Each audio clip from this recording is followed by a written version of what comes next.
হ্যাঁ বন্ধুরা, এই যে প্লেন চটটা দেখুন, আমি এখানে একটা চৌকা ডিজাইন তুলছি। এই যে ঘরটা নিলাম, এই ঘরটা সবসময়ের জন্য এই যে এইভাবে তুলতে হবে। এই যে এই একটা ঘর আমার হয়ে গেল। এবার যদি ইচ্ছা করো এইভাবে তুলতে, তাহলে হবে না, কিন্তু এই যে এই ঘরটা না এরকম চৌকোভাবে নিয়ে আবার এখান থেকে নিতে হবে, নিয়ে ঠিক এই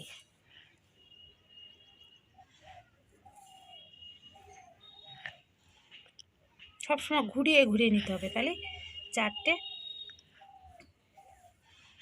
ঘর একই জায়গার থেকে উঠবে। এই যে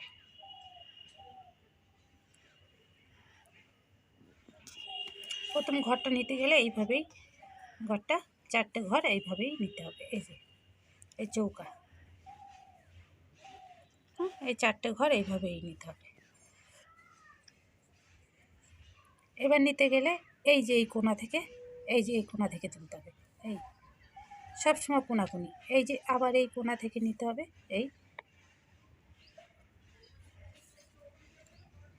এই যে আবার দুটো, একটা দুটো, একটি ঘর নিচ্ছি, পরে আর একটি, দুটি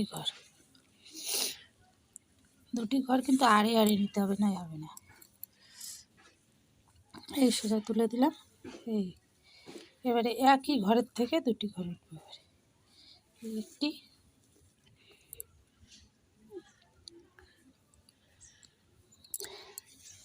একটি, এই দুটি ঘর দিলে এটা একটা চৌকা মতন।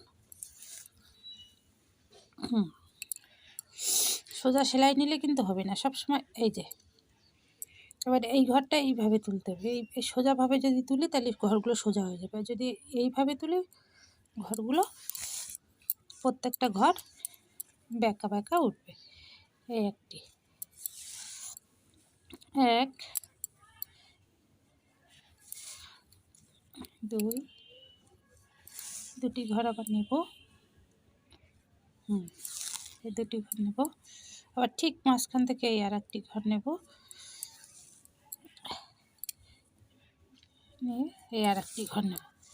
এই যে পুরো আসনটাই এরকম করলে আর ভরাট করার কোনো চিন্তা থাকে না। আলাদা আলাদা ফুল তুললে আলাদা আলাদা ভরাট করা লাগে, আর এ থেকে কোনো ভরাট করা লাগে না, আপনাদের দেখতেও সুবিধা হবে। এই যে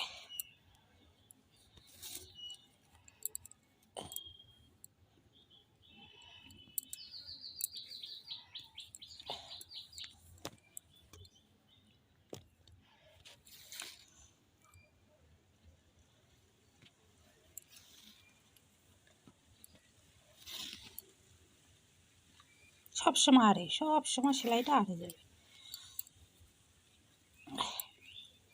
সবসময় আড়ে দিতে হবে।